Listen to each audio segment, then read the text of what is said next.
Hi there. Since we're all stuck at home right now and all of us moms and dads are trying to find different ways to make sure that our boys and girls are still engaged and learning, my fifth graders in my reading and writing classes have actually asked me to continue a unit that we started off with, and we had to kind of leave behind on fantasy. It's been a very fun unit. It's been very engaging, but I will say that it is way more sophisticated. It takes us to a whole new level of thinking. Our characters, our setting, all of those become so much more complex, and they all have meaning when we're looking at fantasy. Right behind me, you can see our anchor chart that we started. And the very first thing that we're going to focus on is that where is the setting itself. So we're going to pay attention to why is it important, okay? Why did the author choose that particular place? Another thing I want you to pay attention to as we go through this text that I'll be reading to you is why is it changing? Why is the setting changing? All those things, even though it's the setting, the where part, they're critical. The author puts it there on purpose. So we're going to be paying attention to that as we read. The book that we were in the middle of is called The Thief of Always by Clive Barker. Clive Barker, as an author, does an amazing job with his descriptive language, and he paints these visual images that are absolutely amazing. So I will begin today reading the first chapter of Clive Barker's Thief of Always. Pay attention to the setting today. It's critical in this particular text that we understand the setting from the get-go so that then later on when it changes we understand why it changes. So big points to be made when we're reading in fantasy. So just go ahead and have a listen, and I'll stop and make some notations throughout. So The Thief of Always, and the first chapter is called Harvey Half Devoured. The great gray beast February had eaten Harvey Swick alive. Here he was, buried in the belly of that smothering month, wondering if he would ever find his way out through the cold coils that lay between here and Easter. He didn't think much of his chances. More than likely, he'd become so bored as the hours crawled by that one day he'd simply forget to breathe. Then maybe people would get to wondering why such a fine young lad had perished in his prime. It would become a celebrated mystery, which wouldn't be solved until some great detective decided to recreate a day in Harvey's life. Then, and only then, would the grim truth be discovered. The detective would first follow Harvey's route to school every morning, trekking through the dismal streets. Then he'd sit at Harvey's desk and listen to the pitiful drone of the history teacher and the science teacher and wonder how the heroic boy had managed to keep his eyes open. And finally, as the wasted day dwindled to dusk, he traced the homeward trek, and as he set foot on the step from which he had departed that morning, and people asked him, as they would, why such a sweet, soulless Harvey had died, he would shake his head and say, "It's very simple." "Oh?" the curious crowd would say. "Do tell." Reply, "Harvey Swick was eaten by the great gray beast February." It was a monstrous month, that was for sure. A dire and dreary month. The pleasures of Christmas, both sharp and sweet, were already dimming in Harvey's memory, and the promise of summer was so remote as to be mythical. There'd be a spring break, of course, but how far off was that? 5 weeks? 6? Mathematics wasn't his strong point, so he didn't irritate himself further by attempting and failing to calculate the days. He simply knew that long before the sun came to save him, he would have withered away in the belly of the beast. So, note the setting. The great gray beast of February. It's dreary, cloudy, and just miserable out. "You shouldn't waste your time sitting up here," his mom said when she came in and found him watching the raindrops chase each other down the glass of his bedroom window. "I've got nothing better to do," Harvey said without looking around. "Well, then, you can make yourself useful," his mom said. Harvey shuddered. Useful? That was another word for hard labor. He sprang up, marshaling his excuses. He'd done this and he hadn't done that, but it was too late. "You can start by tidying up this room," his mom said, "but don't sit wishing the days away, honey. Life's too short." "But that's a good boy." And with that, she left him to it. Muttering to himself, he started around the room. It wasn't even untidy. There were 1 or 2 games scattered around, a couple of drawers open, and a few clothes hanging out. It looked just fine. "I am 10, he said to himself. Having no brothers or sisters, he talked to himself a good deal.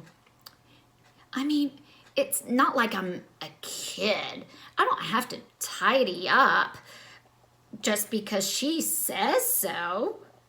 It's boring." He wasn't just muttering now. He was talking out loud. I want to. He went to the mirror and quizzed it. "What do I want?" The straw-haired, snub-nosed, brown-eyed boy he saw before him shook his head. "I don't know what I want," he said. "I just know I'll die if I don't have some fun. I'll die." As he spoke, the window rattled. A gust of wind blew hard against it. Then a second, then a third, and even though Harvey didn't remember the window being so much as an inch ajar, it was suddenly thrown open. Cold rain spattered his face.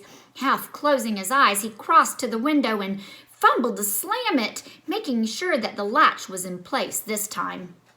The wind had started his lamp moving, and when he turned back, the whole room seemed to be swinging around. One moment, the light was blazing in his eyes, and the next, it was flooding the opposite wall, but in between the blaze and the flood, it lit the middle of his room, and standing there, shaking the rain off his hat, was a stranger. He looked harmless enough. He was no more than 6 inches taller than Harvey, his frame scrawny, his skin distinctly yellowish in color. He was wearing a fancy suit, a pair of spectacles, and a lavish smile. "Who are you?" Harvey demanded, wondering how he could get past this interloper to the door. "Don't be nervous," the man replied, teasing off one of his suede gloves, taking Harvey's hand and shaking it. "My name's Rictus. You are Harvey Swick, aren't you?" "Yes." "I thought for a moment I got the wrong house." Harvey couldn't take his eyes off Rictus's grin. It was wide enough to shame a shark, with 2 perfect rows of gleaming teeth. Rictus took off his spectacles, pulled a handkerchief from the pocket of his waterlogged jacket, and started to mop off the raindrops. Either he or the handkerchief gave off an odor that was far from fragrant. The smell, in truth, was flatulent. "You've got questions, I can see," Rictus said to Harvey. Yeah. "Ask away. I've got nothing to hide." "Well, how did you get in, for one thing?" "Through the window, of course." "It's a long way up from the street." "Not if you're flying." "Flying?" "Of course, how else was I going to get around on a foul night like this? It was either that or a rowboat. We short folk gotta watch out when it's raining this hard. One wrong step and you're swimming. He peered at Harvey quizzically. Do you swim? In the summer sometimes, Harvey replied, wanting to get back to the business of flying. But Rictus took the conversation in another direction entirely. On nights like this, he said, doesn't it seem like there'll never be another summer? It sure does, said Harvey. You know, I heard you sighing a mile off, and I said to myself, there's a kid who needs a vacation. He consulted his watch. If you've got the time, that is. The time? For a trip, boy, for a trip. You need an adventure, young Swick, somewhere out of this world. How'd you hear me sighing when you were a mile away? Harvey wanted to know. Why should you care? I heard you. That's all that matters. Is it magic of some kind? Maybe. Why won't you tell me? Rictus gave Harvey a beady stare. I think you're too inquisitive for your own good. That's why, he said, his smile decaying a little. If you don't want help, that's fine by me. He made a move toward the window. The window was still gusting against the glass, as though eager to come back in and carry its passenger away. Wait, Harvey said. For what? I'm sorry. I won't ask any more questions. Rictus halted, his hand on the latch. No more questions, eh? I promise, said Harvey. I told you, I'm sorry. So you did. Rictus peered out at the rain. I know a place where the days are always sunny, he said, and the nights are full of wonders. Could you take me there? We said no questions, boy. We agreed. Oh, yeah, I'm sorry. Being a forgiving sort, I'll forget you spoke, and I'll tell you this. If you want me to inquire on your behalf, I'll see if we've got room for another guest. I'd like that.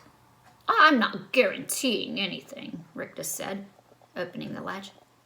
I understand. The wind gusted suddenly and blew the window wide. The light began to swing wildly. Watch for me, Rictus yelled above the din of the rain and the wind. Harvey started to ask him if he'd be coming back soon, but stopped himself in the nick of time. No questions, boy, Rictus said, and as he spoke, the wind seemed to fill up his coat. It rose around him like a black balloon, and he was suddenly swept out over the windowsill. Questions rot the mind, he hollered as he went. Keep your mouth shut, and we'll see what comes your way. And with that, the wind carried him off, the balloon of his coat rising like a black moon against the rainy sky. So that was the chapter 1 of The Thief of Always. So we've come across some of our characters already, but what I wanted you to pay particular attention to with this reading was the setting, okay? So right now, Harvey Swick is at home. Yes, he is, but there were some key things that Clive Barker wanted us to note, okay? That gray beast of February, where he feels like he's being swallowed whole by this rainy, dreary month, is very, very important as we read this book.